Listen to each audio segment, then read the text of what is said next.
大家好，今日呢，有少少莫名嘅失落感，應該係我心裏面有啲忐忑所致嘅。不過冇關係啦，just let it be，將自己放鬆一下。好多人覺得孤獨嘅時候會養寵物陪伴自己嘅，但係又有幾多人知道其實寵物都需要我哋陪伴嘅呢？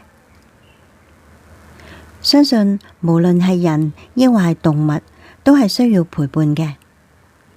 儘管好似我自己咁，我係個比較自我，需要自我空間比較多嘅人，但係能夠感受到家人嘅陪伴，都一樣係會感到溫暖同感恩嘅。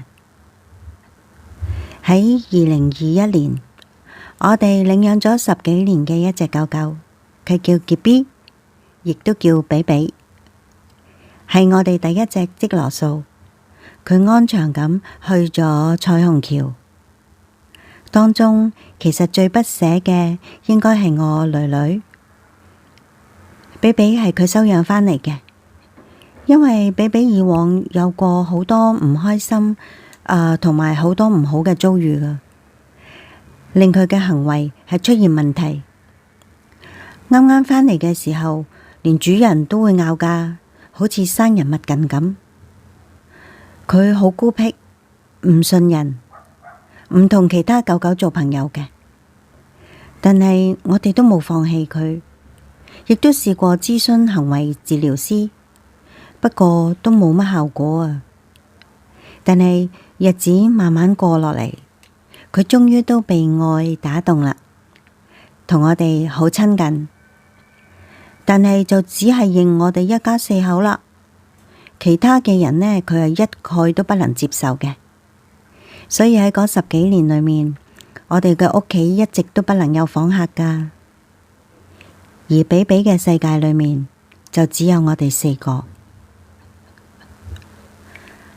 好多謝比比，佢陪伴住我囡囡10幾年，走過唔少嘅開心、難過、失落、彷徨、迷惘、幸福，一切人生嘅起起落落，帶畀大家好多歡樂，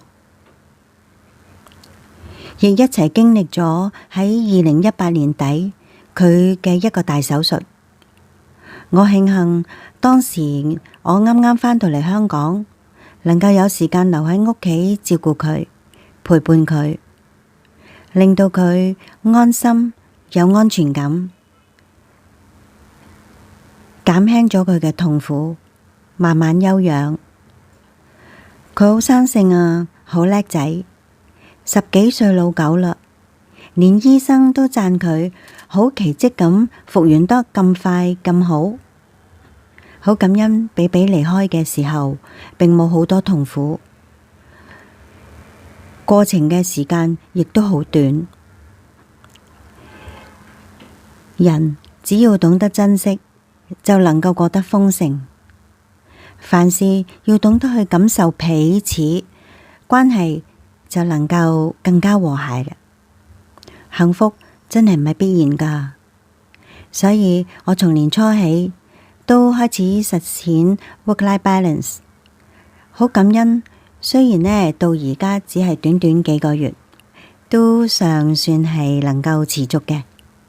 雖然我並冇多咗好多時間坐喺度無所事事，依然都係排得滿滿，但係用咗平衡出嚟嘅時間呢，我就可以去做到一啲我想做，但係之前因為瘋狂工作而又冇時間去做嘅事，比如上一啲增值自己嘅課啦，好似而家咁錄節目啦。喺廈門住嘅附近呢，都好多好舒服嘅地方俾我散步㗎，所以好滿足而充實嘅。雖然我一向都係比較充實而正面咁過生活，但係實踐咗 work-life balance 之後呢，就多咗一份身心平衡感嘅。因為一樣嘅時間量，但係就有咗更加多元化嘅元素喺裏面喎。可以一一咁去實現自己之前想做又冇時間做嘅事，係好開心㗎。但係有時人呢，當要打破一個習慣咗好耐嘅生活模式嘅時候，可能就會產生好多嘅唔同嘅藉口㗎。所以能唔能夠突破生活嘅老舊模式呢，就真係好睇自己嘅選擇同埋動力啦。我好慶幸，我有踏出呢一步，同埋我會加油，盡力堅持落去嘅。有兩句說話好想送俾大家，請唔好將昨天嘅黑暗帶俾今日嘅心情，每日嘅明天都係充滿陽光嘅。希望大家都加油，一齊創建美好嘅生活。仲有，我哋聽日又過節啦，同大家講一聲 Happy Holi，Namaskaram。